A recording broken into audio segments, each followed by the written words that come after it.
Hello everyone, welcome to my YouTube channel. My name is Deepa Arora and DS की आज की इस video में हम बात करने जा रहे हैं introduction and basics of DS के बारे में। हमने हमारे प्रीवियस वीडियो में बात की थी कि कौन कौन से टॉपिक्स इंपॉर्टेंट है subjective and objective point of view से और किस टॉपिक में से कितने मार्क्स के क्वेश्चन आते हैं ऑब्जेक्टिव एग्जाम में। अगर आपने मेरी वो वीडियो नहीं देखी है तो आप मेरे चैनल पर जाकर प्रीवियस वीडियो देख सकते हैं। तो आइए स्टार्ट करते हैं आज की वीडियो। तो सबसे पहले हम बात करते हैं कि what is the definition of data structure. तो मैं बहुत सिंपली तरीके से स्टार्ट कर रही हूँ।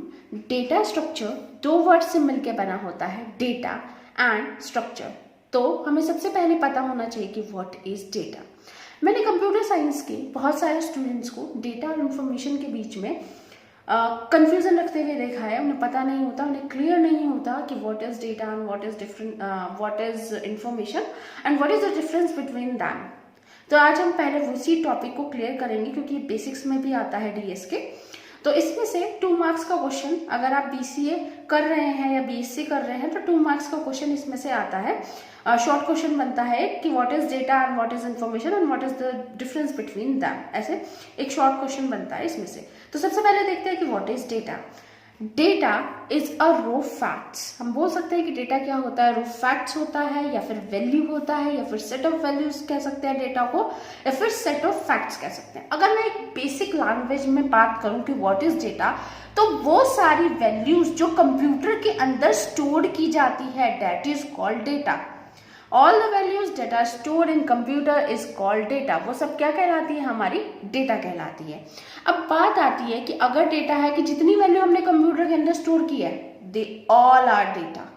तो इंफॉर्मेशन क्या है, प्रोसेस डेटा और मीनिंगफुल डेटा और useful data is called information. यहाँ पे जो ये डायग्राम नीचे शो हो रहा है, इस डायग्राम को थोड़ा सा समझने की कोशिश करते हैं। ये कंप्यूटर सिस्टम का डायग्राम है। हम सभी लोग इसे बेसिक ऑफ कंप्यूटर में पढ़ के आ चुके हैं फर्स्ट ईयर में। एक बार हम यहाँ पे इसे एक रिवाइज कर रहे हैं। इसके बाद मैं आपको लाइव एग्जांपल के थ्रू डेटा और इंफॉर्मेशन दोनों में डिफरेंस बताऊंगी। यहाँ पे कंप्यूटर सिस्टम बना हुआ है हमारा, कंप्यूटर के अंदर प्रोसेसर है और हमने कंप्यूटर को प्रोवाइड किया है डेटा एज ए इनपुट। उस पर कंप्यूटर ने प्रोसेसर के थ्रू क्या की है, प्रोसेसिंग की है। और इस जो डेटा है, ये जो डेटा है हमारा एज ए इनपुट, इसको किस में चेंज कर दिया है, इंफॉर्मेशन में एज ए आउटपुट और रिजल्ट। ये सभी लोग, हम सभी लोगों ने बेसिक ऑफ कंप्यूटर में पढ़ी है। तो अब हम देखते हैं कि what are the live example जिसके थ्रू हम डिफरेंशिएट कर सकते हैं डेटा एंड इंफॉर्मेशन। सबसे पहले हम इंफॉर्मेशन को देखते हैं एज ए प्रोसेस डेटा। आप सभी लोग कोई ना कोई फॉर्म भरते होंगे, लाइक गवर्नमेंट एग्जाम का फॉर्म या फिर अपने रेगुलर एग्जाम का फॉर्म। तो उस सभी फॉर्म में हमसे क्या मांगते हैं, वो डेट ऑफ बर्थ मांगते हैं, यानी डीओबी मांगते हैं। वो डीओबी हमसे इसलिए मांगते हैं क्योंकि हर फॉर्म के लिए एक पर्टिकुलर एज का क्राइटेरिया होता है और वो हमारे डीओबी से क्या कैलकुलेट करते हैं, उससे वो कैलकुलेट करते हैं एज। यानी हमने प्रोवाइड की डेट ऑफ बर्थ, उन्होंने क्या किया, उस डेट ऑफ बर्थ पे कुछ प्रोसेसिंग करी और उससे क्या फाइंड आउट कर ली, हमारी एज फाइंड आउट कर ली कि हम उस फॉर्म के लिए एलिजिबल हैं या नहीं है। यानी हमने प्रोवाइड किया डेटा एज ए इनपुट, उन्होंने क्या करी, उस पर प्रोसेसिंग करी और क्या फाइंड आउट किया, इंफॉर्मेशन एज ए आउटपुट। तो यहाँ पे जो क्लियरली है हमारा डिफरेंस हमें समझ में आ गया है कि जो हमारा डीओबी है दैट इज आर डेटा। और अगर हमने उस डेटा के ऊपर कोई प्रोसेसिंग करी, मतलब अगर हमने डेटा के ऊपर कोई प्रोसेसिंग करी तो उस प्रोसेसिंग के बाद जो हमें आउटपुट मिलती है that is our information. Second example में हम देखते हैं, हमने पढ़ा था information as a meaningful data. अगर मैं लिखती हूँ कहीं पे 12, तो 12 में हम ये नहीं बता सकते कि वो 12 क्या है, 12 रुपीज है, $12 है, 12 काउ है, 12 एप्पल है, क्या है।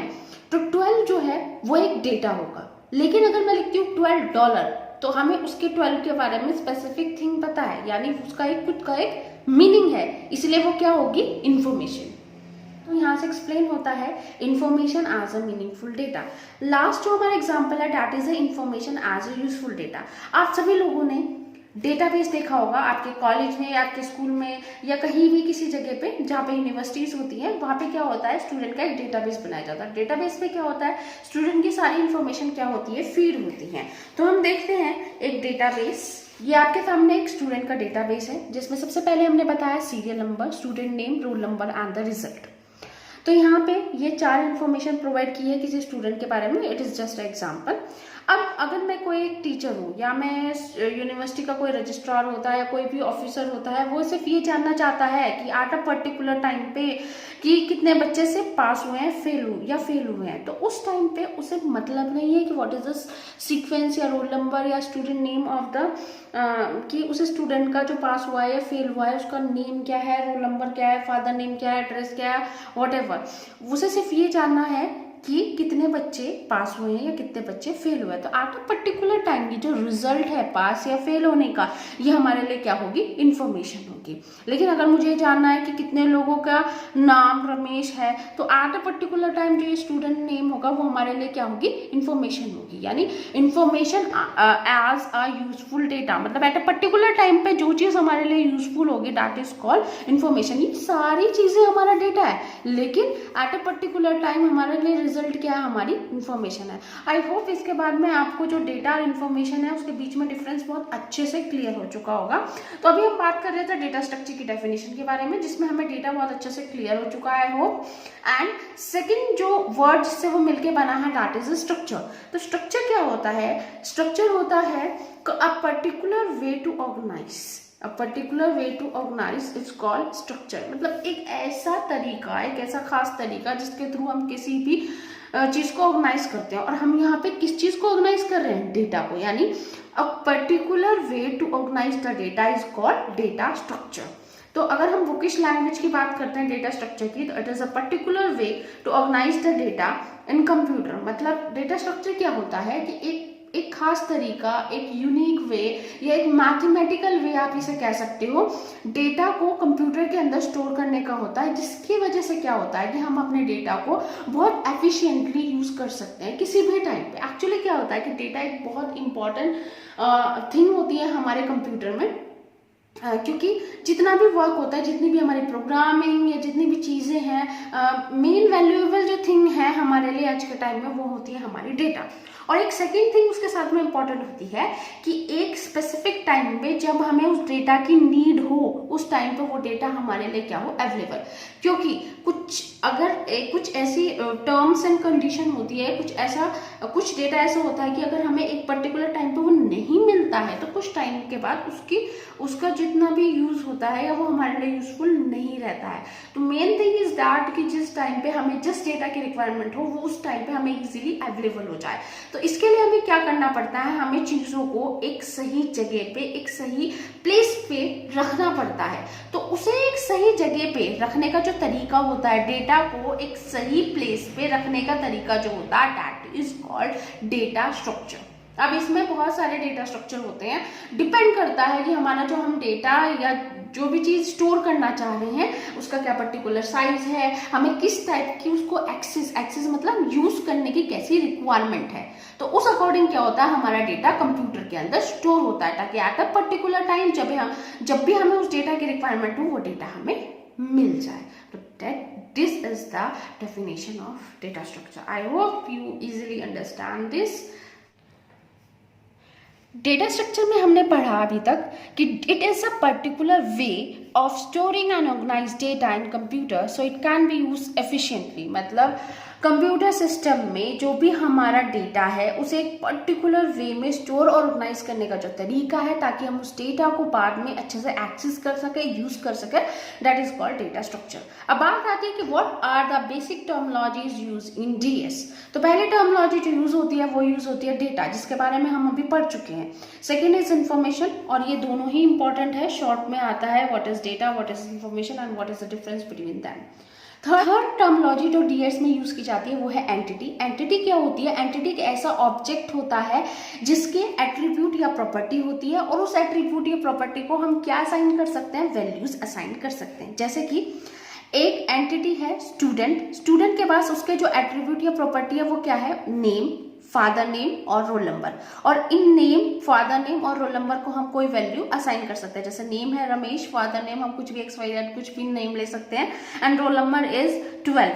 तो स्टूडेंट इज अ एंटिटी। क्यों एंटिटी है, क्योंकि उसके कुछ एट्रीब्यूट या प्रॉपर्टी है जैसे कि name, father name, roll number, और उन्हें हम क्या कर सकते हैं, उन एट्रीब्यूट्स को एक वैल्यू असाइन कर सकते हैं। तो इसे हम क्या कहते हैं, एंटिटी। अब बात आती है हमारे नेक्स्ट टर्मिनोलॉजी की, दैट इज एंटिटी सेट। नाम से ही पता चल रहा है सेट का मतलब होता है कलेक्शन।